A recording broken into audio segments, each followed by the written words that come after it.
السلام عليكم ورحمة الله وبركاته. عاملين ايه؟ يا رب تكونوا بخير. النهارده هعمل معاكم العيش البلدي. ولو لسه ما عملتيش العيش البلدي لازم بقى تجربي خبيزي. بجد طريقته سهلة جدا على المبتدئين، واي حد يقدر يخبز العيش البلدي ويطلع معاه تحفة. هقولك بقى على العجينة المظبوطة، وكمان هقولك على خطوات مهمة جدا لو لسه اول مرة تعملي العيش البلدي، وهقولك ازاي تريحي مظبوط وكمان ترمي في الفرن ويطلع معاكي مظبوط. يا ريت تتابعيني للاخر علشان العيش ينفخ معاكي وكمان يبقى طري جدا بعد السوا. ويا ريت لو اول مره تشوفيني يا ريت تدعميني باللايك واشتراك للقناه علشان يوصلك مني كل جديد. اول حاجه بنسمي الله ونصلي على الرسول عليه افضل الصلاه والسلام. النهارده هخبز معاكم دقيق مدعم، يعني دقيق اسمر. تقدري بقى تخلطي مع الدقيق الاسمر دقيق ابيض لو انت حابه، او دقيق زيرو. انا هعمل معاكم النهارده 15 كيلو. بعد ما نخلت الدقيق طلع حوالي كده كيلو نخاله، يبقى كده معايا 14 كيلو. انا مش هعجن النهارده في العجان، وهعجن العجينه بايديا علشان الناس اللي اول مره تعجن تعرف العجينه المظبوطه. في الاول كده انا ضفت بقى الملح، بعد ما نخلت الدقيق ضفت معلقتين كبار ملح، وما ننساش الملح علشان الملح بيظبط معانا العيش البلدي. وضفت كمان معلقتين ونص خميره فوريه علشان الجو بدأ يبرد، ودفيت الميه زي دمع العين. كل ما الجو هيبرد بقى كل ما هندفي الميه علشان ما ياخدش وقت معانا وهو بيخمر، وكمان ما يبقاش منفض واحنا بنخبزه. في الاول بقى ننزل بالميه واحده واحده، ما نطريش العجينه في الاول. يعني كل ما نلقى دقيق كده ننزل بالكوبايه ونرش لحد ما الدقيق يختفي. بعد كده هنوقف ميه ونبدا ان احنا نعجن العجينه على اليابس.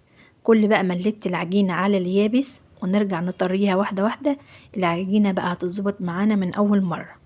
لو طريت العجينه في الاول هتغلبك وانت بتعجنيها، وكمان هتتلزق معاكي في المطارح ومش هتعرفي ترحيها خالص. يا ريت بس تمشي على نفس خطوات العجين وهتلاقي بقية الخطوات كلها سهلة، وهتعرفي تخبزي العيش البلدي من غير ما يتلخبط معاكي ولا يبوظ منه حاجة. انا لقيت بقى فيه دقيق، بعد ما لتيت العجينة جبت مية وعجنته كده وضفته مع العجينة ولتيت بقى العجينة على اليابس. بعد كده هطري بقى في العجينة، بس مش هطريها مرة واحدة علشان ما تتقطعش معايا. يعني هنزل بالمية واحدة واحدة، وكل بقى ما هعجن في العجين اكتر كل ما العجين هيظبط، وكمان ملمس العجين هيكون ناعم وهيكون اتخدم معايا في الاخر. انا عايزاكي بقى لو تعبتي ريحي، غطي العجين بصينيه وريحي شويه وارجعي اعجني تاني. ولو لسه مبتدئه يا ريت ما تعمليش كميات كبيره، اعملي كميه قليله، يعني حوالي كده 2 كيلو.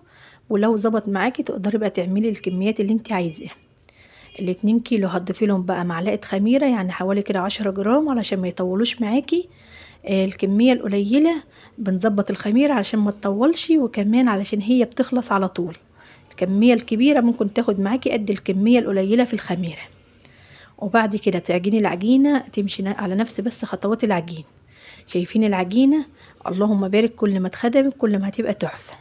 وهطربخ بقى العجينة كمان علشان ملمسها يكون مظبوط معايا كلها، يعني من فوق زي من تحت. لو مش هتعرفي تطربخي يا ريت تشيلي بقى في العجينة شوية وتهبطي.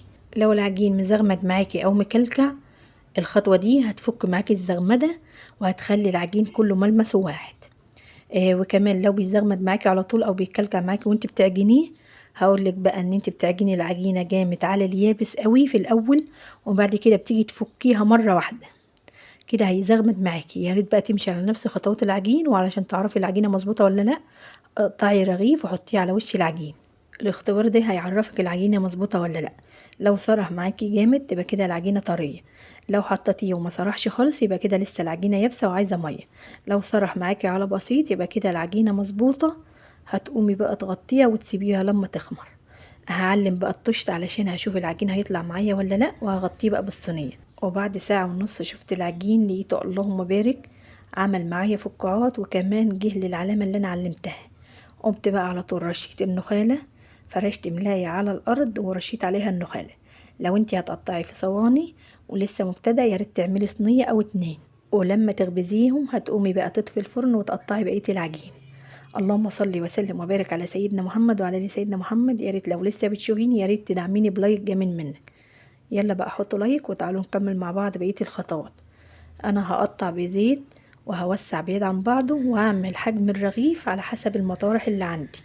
يعني لو جه كبير هرميه على المطرحة الكبيرة، ولو جه وسط برميه على المطرحة الوسط. ولو هتقطعي بدقيق هتغطيه بملاية عجين علشان ما يعملش معاكي طبقة ناشفة. وهتسيبيه بقى على النخاله 10 دقايق. وبعد 10 دقايق هتقومي بقى تشغلي الفرن ياخد 10 دقايق معاكي، يبقى خد على النخاله كده تلت ساعه، هيكون اختمر معاكي مظبوط. ساعة ما تيجي بقى ترمي اول رغيف هتلاقيه بجد طالع تحفة. كلنا في الاول بيكون عندنا مشكلة في الرح، بس بعد ما تعملي الخطوات اللي انا هقولك عليها، حتى لو اول مرة تمسكي المطرحة هتلاقي نفسك بتعرفي ترحي. في الاول كده لازم يكون معاكي مطرحتين، وجنبيكي شوية نخال على شوية دقيق علشان ترشي بيهم المطارح. ويا ريت ما تمسكيش المطرحة من اليد من فوق زي ما انا ماسكاها كده، علشان صعبة جدا على المبتدئين.